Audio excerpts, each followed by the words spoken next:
Assalamu alaikum learners, welcome to my channel. I hope you are enjoying my videos and subscribe and like my channel. Also share it with your friends and comment it also if you are not getting my point. So in this video I am going to introduce new concept with you, which is matrix and its types with definitions and examples.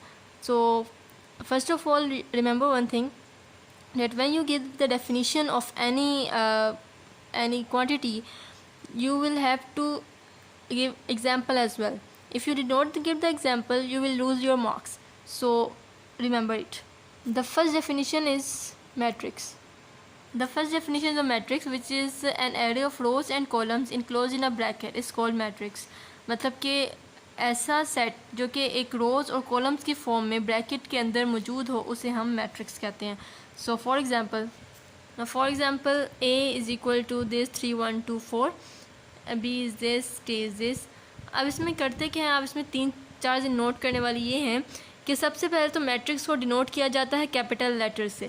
Capital letters जो कि English alphabet के होते हैं, A B T something like this. And इसके जो अंदर के ये जो चीज़ें होती हैं जो इसके अंदर हम लिखते हैं, इसे हम कहते हैं एंटिटीज़. एंटिटी या एंटिटीज़. नंबर्स नहीं बोला जाता इन्हें, क्योंकि हम नंबर्स के अलावा, जैसे यहाँ मैंने मंडे ट्यूसडे थर्सडे फ्राइडे डाल दिया, तो यहाँ पे हम कोई और नंबर के अलावा भी कुछ डाल सकते हैं इसको, इसलिए हम इसके जो अंदर चीज़ें हैं उनको हम नंबर्स नहीं बोल सकते, उनको हम बोलते हैं एंटिटी. ओके. एक और चीज़ कि ये मैट्रिसेस यूज़ कहाँ होते हैं, जहाँ भी रोज़ और कॉलम्स. ना first of all, what is rows and columns. Rows आपकी होती हैं जो कि इस तरह से लाइंस होती हैं, इन्हें हम कहते हैं रोज़, R1 R2. एंड दूसरा होता है जी columns, C1 and C2. Column भी हो सकते हैं, रोज़ भी एक से ज़्यादा हो सकती हैं, दो ज़्यादा हो सकती हैं, जितनी मर्जी रोज़ एंड कॉलम बना लें. इसकी बेस्ट एग्जांपल है जी कैलेंडर, या आपकी जो डेट शीट बनती है वो. उसमें क्या होता है जी, रोज़ होते हैं, कॉलम्स होते हैं. जहाँ पे भी जैसे मैथमेटिक्स की जो एक बनती है फॉर्म बन जाती है, जैसे मैथमेटिक्स के डब्बे होते हैं, उस तरह की जो फॉर्म बन जाती है उसे हम कहते हैं मैट्रिक्स. ना फॉर एग्जांपल, जैसे आपका टाइम टेबल बनता है, उसमें मंडे ट्यूसडे लिखा होता है, साथ टाइमिंग लिखी होती है, इसके अलावा आपका शेड्यूल लिखा होता है कि ये क्लास इस टाइम होनी है. इस तरह से जो भी फॉर्म बनेगी उसे हम कहेंगे मैट्रिक्स है वो. तो ये डेली लाइफ एग्जाम्पल में से एक है. So the next definition is row matrix. What is, as the name implies, row matrix, a matrix having only one row. मतलब जिसमें one row होगी उसे row matrix कहेंगे. तो definition लिख लेते हैं. So here is the definition: a matrix having only one row is called row matrix. So in row matrix, for example, S is given here and N and J. You can give it any name. कोई भी आप यहाँ पे नाम दे सकते हैं, कोई भी अल्फ़ाबेट दे सकते हैं, as you like. So यहाँ पे S 1 2 3 है, तो यहाँ पे क्या है, एक ही रो है, क्योंकि आप इसे लिख सकते हैं R1. यहाँ पे कॉलम्स को नहीं गिनना आपने, क्योंकि रो मैट्रिक्स है, इसलिए आपने जस्ट रो ही गिननी है कि वो एक होनी चाहिए. नंबर चाहे जितने मर्जी हों, उसमें एक नंबर हो सकता है, 2 नंबर, 3 नंबर, 4 नंबर, जितने मर्जी नंबर हो, लेकिन रो एक ही होनी चाहिए. यहाँ पे देखें R1 है जस्ट, और ये भी R1 है. कॉलम जितने मर्जी हों वो आपने इसमें नहीं गिनने. तो यहाँ पे एक एक रो है सब में, इसलिए इसे कहेंगे row matrix. Next is column matrix. A matrix having only one column. जैसे आपने रो मैट्रिक्स में किया था, matrix having only one row, उसे हम रो मैट्रिक्स कहते हैं. और कॉलम मैट्रिक्स में क्या होगा, जिसके वन कॉलम होता है उसे हम कॉलम मैट्रिक्स कहते हैं. ना for example, in the given matrices D V and W, you see कि यहाँ पे जस्ट वन कॉलम है, C1 एंड C1. आपने यहाँ पे रोज़ नहीं देखनी कि रोज़ में कितने नंबर्स हैं, से क्या कॉलम में जितने मर्जी, मतलब कि लंबाई वाइज जितने मर्जी नंबर आ जाए, लेकिन कॉलम एक ही होना चाहिए. Next type is square matrix. So the definition of square matrix is a matrix having equal number of rows and columns. Square का आप सब जानते हैं, what is square. Square क्या होता है, जिसकी तमाम साइड्स इक्वल होती हैं. तो जो square matrix होता है उसमें भी क्या होता है कि जो रोज़ और कॉलम्स होते हैं वो इक्वल होते हैं. जस्ट लाइक एग्जांपल मैं देती हूँ, A को मैं लिख लेती हूँ 2 3 4 5, एंड B लिख लेते हैं -1 2 6. अपने से नंबर लिख रही हूँ मैं, कोई भी एग्जांपल हो सकती है. तो यहाँ पे क्या है, आप देखें कि दोनों रोज़ यहाँ पे R1 R2 और ये C1 C2, similarly R1 R2 and C1 C2. यहाँ देखें आप, रोज़ भी दो हैं, कॉलम भी दो हैं, यहाँ भी 2 रोज़ हैं 2 कॉलम्स हैं. तो स्क्वायर मैट्रिक्स, जैसे स्क्वायर की तमाम साइड्स इक्वल होती हैं, इसी तरह स्क्वायर मैट्रिक्स की भी दोनों साइड्स इक्वल होती हैं. So next level, so rectangular matrix is a matrix with different number of rose and columns is called rectangular matrix. ये जो है आपका अक्सर ये पेपर में इस तरह से पूछा लिया जाता है कि differentiate between square matrix and rectangular matrix, क्योंकि ये दोनों में थोड़ा सा फ़र्क है कि अगर तो equal number of rose and columns होंगी तो स्क्वायर मैट्रिक्स बन जाएगा, और अगर different number of rose and columns होंगी तो रेक्टेंगुलर मैट्रिक्स बन जाएगा। जैसे आपने बचपन से ही पढ़ा कि रेक्टेंगल क्या होता है, जिसकी एक साइड लंबी होती है और एक साइड छोटी होती है। इसी तरह जो रेक्टेंगुलर मैट्रिक्स होता है उसकी भी एक साइड लंबी और एक साइड छोटी होगी। Just for example C is equal to, अगर मैं ले लेती हूँ 2 4 6 3 2 1 एंड D will take 1 2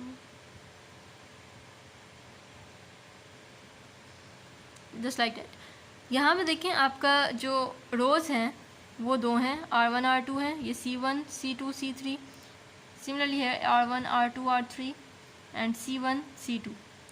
तो यहाँ पे आपने देखा कि क्या हुआ कि रोज़ दो हैं, कॉलम 3 है, और यहाँ पे D देखें, यहाँ पे रोज़ 3 हैं और कॉलम्स 2 हैं। जस्ट लाइक रेक्टेंगल कि उसमें क्या होता है, एक साइड बड़ी है एक साइड छोटी है, इसी तरह यहाँ पे एक साइड बड़ी एक साइड छोटी है, इसलिए इसको हम कहेंगे rectangular matrix. Definition is diagonal matrix. So in a diagonal matrix, a matrix in which only diagonal elements are non-zero and other elements are zero. Diagonal क्या होता है कि जब कोई भी आप बॉक्स बनाते हैं या कोई भी इस तरह की क्वाड्रिलेटरल बनाते हैं तो उसका यहाँ से लेके यहाँ तक का ऑपोजिट साइड पे अगर हम लाइन मैच कर दें इसे हम कहते हैं डायगोनल। इसी तरह मैट्रिक्स में भी जब आप मैट्रिक्स बनाएंगे तो जो उसके डायगोनल के एलिमेंट्स हैं वो नॉन ज़ीरो होने चाहिए, बाकी एलिमेंट्स ज़ीरो होने चाहिए। फॉर एग्ज़ाम्पल आप कैसे डायगोनल मैट्रिक्स बनाएंगे कि आप क्या करेंगे, जो डायगोनल है वहाँ पे एलिमेंट्स आप पहले लिख लें, 2 3 लिख लिया, जो बाकी एलिमेंट्स होंगे उनको ज़ीरो कर दें। तो यहाँ पे देखें जो डायगोनल बना है इसके 2 एलिमेंट्स जो हैं वो ज़ीरो नहीं हैं, बाकी जितने भी एलिमेंट्स होंगे वो ज़ीरो होंगे। एक और कन्फ्यूजन यहाँ पे मैं क्लियर कर दूँ कि डायगोनल ये मेन डायगोनल होता है, जहाँ पे आपने इस वाले डायगोनल के जो एलिमेंट्स हैं वो नॉन ज़ीरो होने चाहिए। ये वाला डायगोनल भी एक होता है लेकिन हमने ये वाला डायगोनल इसमें कंसिडर नहीं करना, हमने मेन डायगोनल कंसिडर करना। इसी तरह हम एक और बड़ी सी मैट्रिक्स वैसे बना लेते हैं। जस्ट लाइक यहाँ पे हम लिख लिया 2 -4 0। अब देखिए मैंने डायगोनल के एलिमेंट में यहाँ पे क्या लिखा है, ज़ीरो भी लिख दिया। अब जो ज़ीरो लिखा है वो क्यों लिखा है, यहाँ पे लिखा हुआ है कि diagonal elements are non zero. ज़रूरी नहीं है कि सारे एलिमेंट्स ही नॉन ज़ीरो होने चाहिए, कोई एक एलिमेंट ज़ीरो हो भी सकता है, उससे फ़र्क नहीं पड़ता, लेकिन सारे डायगोनल के एलिमेंट ज़ीरो नहीं होने चाहिए। अब देखें बाकी एलिमेंट्स को हम ज़ीरो कर देते हैं, यहाँ पे ज़ीरो हो गया, इसके इस तरफ ज़ीरो हो गया, इस तरफ ज़ीरो हो गया, ये भी ज़ीरो हो गया, ये भी हो गया, लेकिन जो डायगोनल के एलिमेंट्स हैं ये जो है वो नॉन ज़ीरो है। नॉट ऑल, कोई एक भी हो सकता है, एटलीस्ट वन एलिमेंट इसका ज़ीरो नहीं होना चाहिए। तो डायगोनल के एलिमेंट्स अगर ज़ीरो ना हो और बाकी एलिमेंट ज़ीरो हों तो उसे हम कहते हैं डायगोनल मैट्रिक्स। स्केलर मैट्रिक्स, अ स्केयर मैट्रिक्स। स्केलर मैट्रिक्स के लिए होना क्या कि मैट्रिक्स को स्केयर होना ज़रूरी है। A square matrix in which all diagonal elements are same and all other elements are zero and all other are zero. So यहाँ मैंने एक जी मैट्रिक्स ले लिया, इसके डायगोनल के एलिमेंट सेम होने चाहिए। अगर फॉर एग्जांपल डायगोनल में एक 3 एलिमेंट है, दूसरा एलिमेंट भी 3 होना चाहिए और बाकी जो है वो डायगोनल की तरह ज़ीरो होने चाहिए।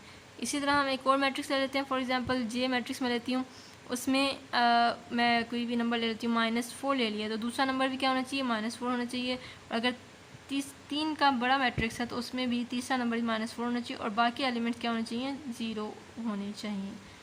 So this is also a scalar matrix.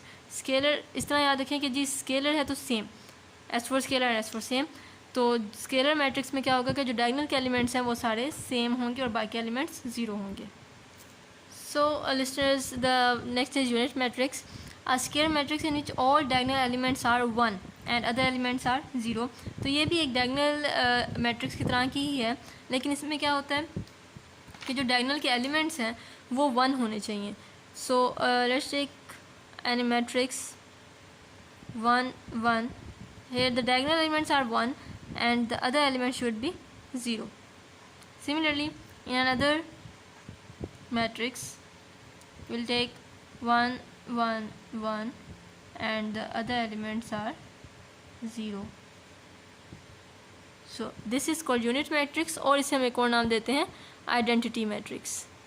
इसको याद कैसे रखना है, यूनिट का मतलब क्या होता है 1, तो अगर यूनिट का मतलब 1 होता है, आइडेंटिटी का मतलब 1 होता है, तो ऐसा मैट्रिक्स जिसके डायगोनल के एलिमेंट्स 1 होंगे उसे हम कहेंगे यूनिट मैट्रिक्स।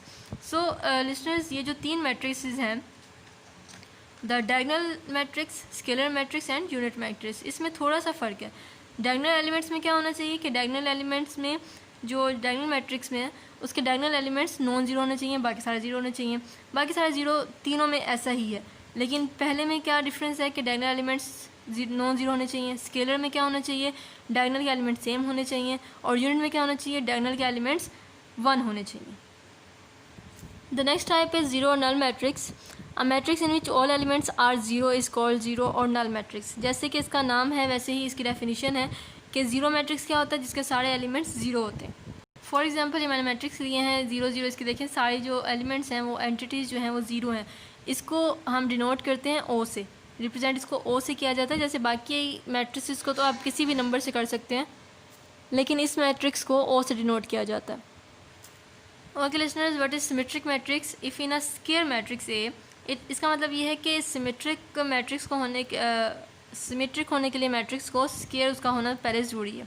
तो अगर कोई ए आपका मैट्रिक्स है, कोई भी हो सकता है, बी सी कुछ भी हो सकता है, अगर तो उसका ट्रांसपोज लेने से ए आ जाए उसे कहते हैं सिमेट्रिक। अब ट्रांसपोज क्या चीज़ होती है? ट्रांसपोज ये होता है कि आप रोज़ को कॉलम से चेंज कर दें और कॉलम को रोज़ से सेम चेंज कर दें, तो तब भी आपका आंसर सेम आए तो उसे हम कहते हैं symmetric matrix.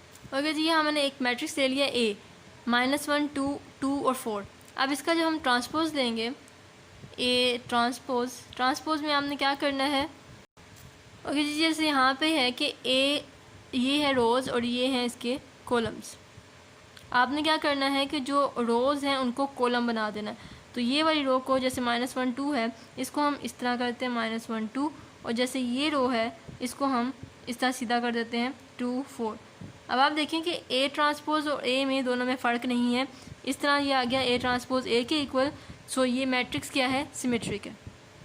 The last definition of this video is if in a square matrix A, अगर ट्रांसपोज जो है वो -a के इक्वल आ जाए, अगर मतलब ट्रांसपोज लेने से उसका नेगेटिव के इक्वल आ जाए, तो उसे हम कहते हैं skew symmetric matrix. For example, okay, here is a matrix A 3 -4 4 -6। अब आप इसका जब ट्रांसपोज लेंगे, ट्रांसपोज लेने से क्या होगा, जो आपके जो रोज़ है, मतलब जो इस तरह वाली लाइन है उसको हम सीधा कर देंगे 3 -4, और ये लाइन है इसको भी हम इस तरह लिख देंगे, लंबाई वाइज लिख देंगे, लेंथ वाइज। तो ये बन जाता है आपका ए ट्रांसपोज। अब आप देखें इन दोनों में अभी भी फ़र्क है, तो अब आप इसमें से क्या करेंगे, नेगेटिव साइन कॉमन ले लें। नेगेटिव साइन कॉमन लेने से क्या होगा कि जो प्लस है वो माइनस हो जाएगा और जो माइनस है वो प्लस हो जाएगा। Okay, here 0 -4 4 0।